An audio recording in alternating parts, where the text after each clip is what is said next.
laay moom laay laaj sax avant ñuy dem ci Mbaye Jacques mooy Sénégal finalement mi ngi wax ne Motsepe ak Infantino duñ ñu ko pardonner mais du ñoom rek tey jii on ne pardonne pas au Sénégal d'avoir déjoué li ñuy tuddee l'ordre établi c'est-à-dire que tout était bien organisé bien ficelé pour que ñu àgg à un résultat ñu dem ba au dernier moment les Sénégalais Pape Gueye ak ñi mu àndal ils ont fait autre chose.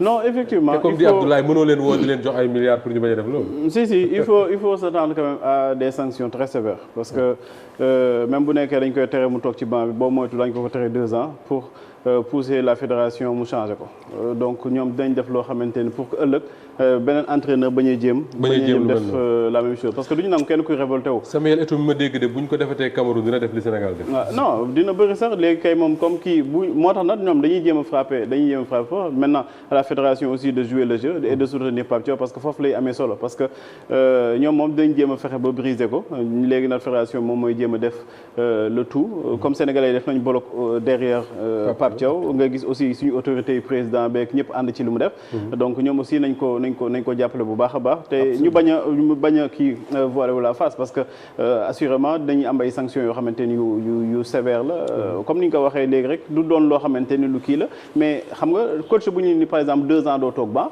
comme Lyon seen entraîneur bi tere nañ ko mu toog ban presque 8 mois 8 mois xam nga loolu bu président club bi kiiwul woon dañ ko doon dàq c'est-à-dire dañ lay pensé partir waaw dañ lay pousser à partir quoi xam tey bu ñu nee Pape Thiaw da ngay toog benn 2 ans doo toog ban loolu mooy président fédération bi changer l'entraîneur donc genre sanction yooyu nañuy jéem a def pour que ëllëg beneen entraîneur du ko jéem a def par rapport ak carrière am déjà par rapport aussi équipe nationale donc man jàpp nañ daal na fédération bi gën a taxaw te waajal boppam bu baax a baax maintenant Nigéria kii bi ñuy wax Nigéria entraîneur wax na lu am solo mooy dañoo sonnoon loolu la wax avant match contre Maroc bi dafa ne dañoo sonn c'est-à-dire ñoom Nigéria dañuy user seen bopp ci ay match yoo xamante amatul enjeu yow nga gagné 2-0 90 minutes plein ci benn gagné 2-0 ngay continuer di enchaîner ngay gis attaquant yi di xuloo pour dugal 3e bi wala 4e bi sonal seen bopp moo tax entraîneur wax na ko avant ñi football contre Maroc dafa ni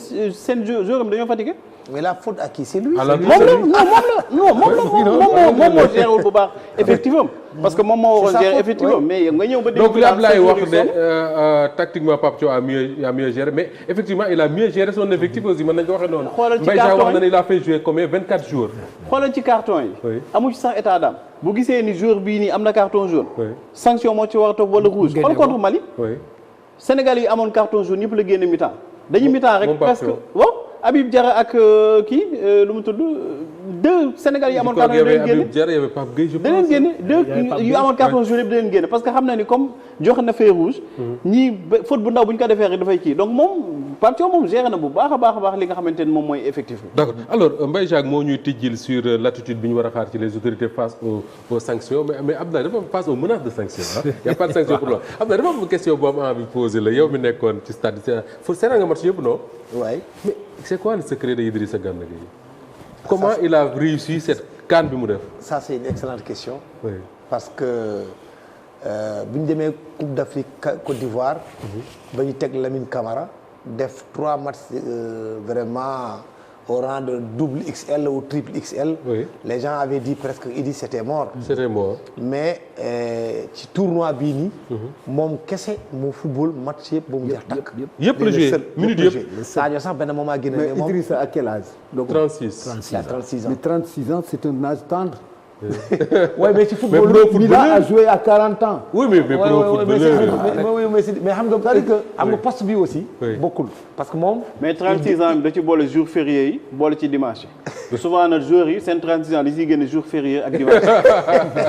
kan si waaw mais lui quand même. mais parce que boobu c'est un enfant de Diambar donc certainement. moom son âge.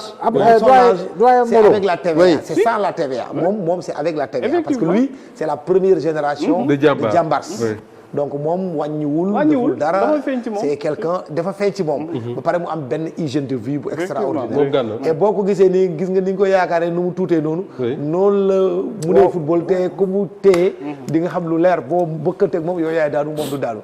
très franchement il a fait suñ ko jëloon meilleur joueur du tournoi. kenn du wax dara il a été bon. la preuve gis nga peut-être que vous n'avez pas vu loolu aussi doo leen ko gis à la télévision. télé bi du mën ko wane. benn moment dafa mënatul woon dox. da doon jàpp tànk yi di def nii di étiré wu quoi ci biir terrain bi. oui ci final bi di étiré wu mais man maa fi ma toog maa ngi. xam naa Pape Thiaw bu ma dégg mais Pape yow doo génne Idi. non mais il a voulu même le sortir. non oui c'est ce que j'allais dire c'est-à-dire que. Idi dem na ba tëkki brassard bi di dem. Sadio moo ñëwaat ne waa ji laisse le sur le terrain. bu mu génn. parce que kii moo naroon dugg. comment il s'appelle. non Pathé Ciss. moo waroon dugg parce que annoncé woon na ko boo waaj a dugg. Sadio moo ko ne laisse le sur le terrain. xam naa ne benn jambe bi sax moom moo gën. donc avec son expérience et. ça m'a tellement surpris am na benn action. il marchait difficilement mu am contre attaque xamul ndax gis ngeen ko. mu daw ba egg ci waa ji dóor contrôle bu facile récupérer bal bi après ñëwaat ma ne ko mais ça va day kii wala parce que man je le voyais tout à l'heure mu ngi soox et là il fait une course comme Usain Bolt il récupère la balle comme si ne rien n'était. Ah franchement il mérite vraiment qu'on lui tire au sort. mais Abdoulaye il a été extraordinaire man ça me surprend pas. parce que qui suit la Premier League tous les week-ends. mais c'est ça qui est étonnant parce que moom xam nga bu doon Sadio par exemple on aurait pu dire oui le championnat saoudien mais voilà mais Ibrahima Gana Gueye il te fait chaque week-end des matchs pleins avec Everton. man je me disais qu'il vient à la CAN fatigué quoi. mais box to box bu ñu football Everton. nga koy seraan. Everton bi mu mbajee coéquipier ba mu am rouge. bu ko ajee. am na ñu ne da koo def pour non match boobu non je dis match bu Everton bi su topp. l'absence de Gana dafa feeñ partout. parce que c'est le métronome du jeu. c'est le métronome du milieu de terrain. et man je dis que gis nga Moustapha ay affaire de non il a 37 ans il a 38 ans. non man ça dépendra peut-être ci jour yi. xoolal Mbaye Jacques Milan bi gagné Ligue des Champions ak Kaka. Oui. Mais tu avais qui? Des trentenaires. Tu avais Costa Curta, 40 ans. Oui. Tu avais Albertini, 38 ans. Oui. Tu avais Maldini, même chose. Mais ki fa gënoon ñaar ñi fa gënoon ndaw c'était Kaka et Shevchenko. nga am fe kii Kaka Kala. Regarde, xoolal moyenne d'âge bi c'était 36 ans. Ouais. Donc comme dit Ablaye Thiam avec une bonne hygiène de vie. Non, je dis, au niveau de moo gagné Ligue des Champions. Alors une dernière question Abdoulaye sur ce qui s'est passé parce que man ça m'intéresse de savoir ce qui s'est dit sur le terrain parce que li nga wax sax télé yëpp du ko wane. dafa am benn action man je ne sais plus si c'était la demi-finale ou la finale. ki ñuy woowee Diawrine comment il s'appelle. El Hadj Malick Diouf. Alors il fait une action ensuite mu dem di défendre il y a une faute sur lui mu daanu. J'ai l'impression que dama gis Pape Gueye ak beneen joueur très rapidement ils se sont retournés vers le banc du Sénégal pour leur dire non j'avais l'impression que dañu bëgg wax ne bu leen ko génnee dañ ko bàyyi terrain bi comme a dit Sadio Mané ci le cas de Gana Gueye. non am na benn kii boo xam ne. pour wan la Pape Thiaw à un moment donné il a eu beaucoup de chance mooy sànq li ñu doon expliquer boobu dama ko tëb. mais il avait plusieurs capitaines sur le terrain. parce que ñu bëri dañ ko doon xelaat da ngay gis benn moment Sadio day ñëw wax ak moom. Idi day ñëw wax ak moom. Kalidou il participait. ba gardien bi Edouard Mendy il venait. parce qu'il y avait des joueurs aussi yenn saa yi dañ doon xaw a réer sax ci terrain bi. Lamine Camara peut-être doo leen ko gis mais yenn saa yi il avait même des problèmes pour se positionner. parce que lui Lamine il a des problèmes quand il joue dos au but. am na benn occasion boo xam ne. pour retarder le jeu pour casser le rythme. moom Diawrine dafa daanu. mu bëgg jóg. gaa yi ne ko Idi ne ko kii waatul foofu mu toog am na benn action aussi boobu aussi man bi ñu génnee ni ñuy wax c'était contre Salah mais dafa tacler Salah après am lu mu ko wax mu ne te ko daggal pour war tey boobu et puis il était tellement chaud yenn action yi boo ko defee day dem ci public bi moom mais acci waay jug leen day dem tàgg la ba pare dem ci public bi acci waay c'était bien cette CAN là non il était parce que quand même n'oubliez pas qu'il n'était pas titulaire au début c'est Jacob qui jouait loolu moo amoon solo ci équipe bi tu n'es pas titulaire boo ñëwee nga woon entraîneur bi dafa ma titulaire mais dinaa la wane place bi moom maa ko moom c'est ça qui était intéressant dans l'équipe am na benn moment aussi il y a eu même Nicolas Jackson qui a eu benn attitude peut-être bon là aussi on l'a pas montré à la télé bu ñu koy génne après dafa mel ni kuy budee voilà mais après prochain match bi Pape da ko ak ci kaw on continue voilà loolu yëpp ça montre le caractère mais am na ay scènes yu ko wane oui j'ai vu dans Bill parce que man ci biir laa ko gisee mooy bi mu meree génn dem ci vestiaire yi ba gars yi rappelé waat parce que il n'est pas venu serrer la main à l'autre là fa jaaree beneen côté bi génnee foofu bon et après le prochain match il était même pas sur le banc Pape Thiaw daf ko sànni ci kaw. Pape Thiaw daal bëgg naa ko finalement. alors ñu waxte mais sànq wax ngeen mais aussi. sénégalais dañuy gaaw a xeeb nit. waaw ça c'est un problème du Sénégal aussi. moom il a imposé dafa forcer sénégalais yi nañ ko respecter. c'est ce qu'il a fait. c'est ce que Pape Matar a dit avec même des journalistes. qui sont allés sur les plateaux amul lu ñu ko waxul.